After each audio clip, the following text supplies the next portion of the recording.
Morning, I'm KC. This is Keystone Curiosity, where we talk about all things unique to the state of Pennsylvania. Today's episode is going to be about potholes. This one, actually, at Archbald Pothole State Park. Located about 10 miles north of Scranton, Archbald Pothole State Park is home to the largest pothole in the United States.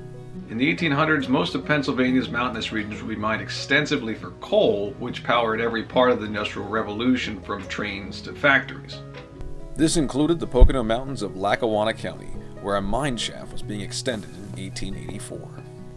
An explosion triggered a cascade of stones and water as miners fled, believing that the mountain was collapsing on top of them. The manager of the mine, Edward Jones, investigated the condition of the mine in order to have the debris clear. Little did he know that he had ordered the removal of around 900 tons of small rounded stones and would expose a geological marvel. The cavity that the explosion had opened led all the way to the surface onto the property of a retired military officer by the name of Colonel Hackley. Jones offered to purchase the land, which Hackley refused, but did allow them to use the pothole as a ventilation shaft for a brief time.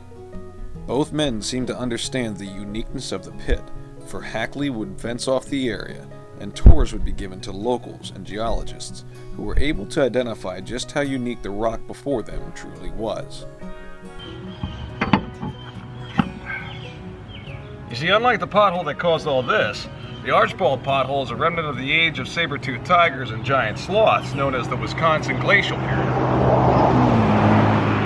By definition, Merriam-Webster identifies a pothole in two ways. First, a circular hole formed in the rocky bed of a river by the grinding action of stones or gravel whirled round by water, and also as the average condition of Pennsylvania's roadways.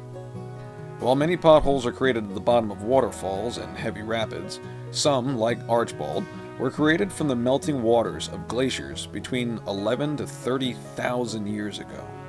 The tops of these glaciers would melt in the sun, and water would seep into the cracks and crevices in the glacier, sometimes forming whirlpools. Sand and gravel would often get caught up in the flow as the water made its way to the bottom of the glacier, where it would be under very high pressures, causing erosion over many years. Measuring at 38 feet deep and 42 by 24 at its widest diameter, Archbald Pothole is often talked about as the largest exposed glacial pothole in the world. However, there is another larger pothole in Norway.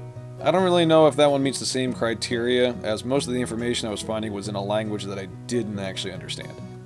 Regardless, as the temperatures rose, the glaciers retreated, and the rocks caught in the pit would settle and be covered by sand and dirt over the thousands of years until its discovery. 30 years after which, the widow of Colonel Hackley would end up donating the land that the pothole sat on to the Lackawanna Historical Society. Archbald Pothole would grow in reputation and become a popular tourist attraction for many years, eventually prompting Lackawanna County to acquire the 150 acres around it and open it as a county park in 1940. The county would end up deeding the land to the Commonwealth of Pennsylvania, and after some improvements and repairs, Archbald Pothole State Park would open in 1964. The state would operate it under the DCNR, but over the years, the amount of visitation to the park would decline. By the 1990s, the facilities had fallen into disrepair, and litter thrown into the pothole had become an annoying and often costly piece of maintenance to have to keep up with, and still is, honestly. This prompted a $170,000 facelift to the park, which included more trash cans and repaving the trails. There's actually a second half to the park that I found just as interesting, if not more so, than the hole itself. On the same grounds, Ed Staback Memorial Park would be developed just a short hike through the woods from Archbald Pothole, or a 10-minute drive if you're not feeling confident wandering through the woods. Named in honor of the local member of the House of Representatives, what once had been a strip mine is now in the regrowth stages of natural preservation. With beautiful wildflowers blooming throughout miles of trails, I found myself surprised at the variety of activities available. Multiple sports fields are used by local leagues, while picnic areas and a playground successfully turned the reputation of the grounds into a family-friendly environment. The number and variety of the trails between the two parks solidified it in my eyes as a unique yet familiar natural retreat.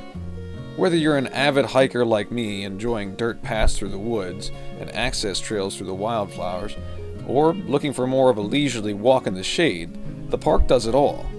Though I do recommend checking maps or trail apps, as you won't find many blazes on the trees to tell you which trails you're on and how they all connect.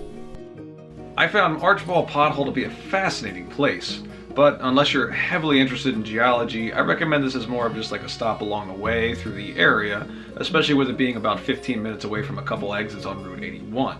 I do highly suggest, however, that a combination of both the pothole and the Memorial Park is an excellent day trip. I found myself spending a lot more time there than I intended, and I really didn't even run out of things to do. Regardless, I will be putting a couple links down below to help you plan your trip to this surprising treasure.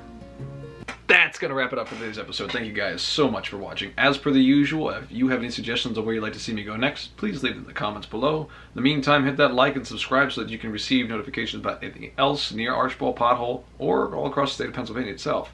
In the meantime, y'all have a good one.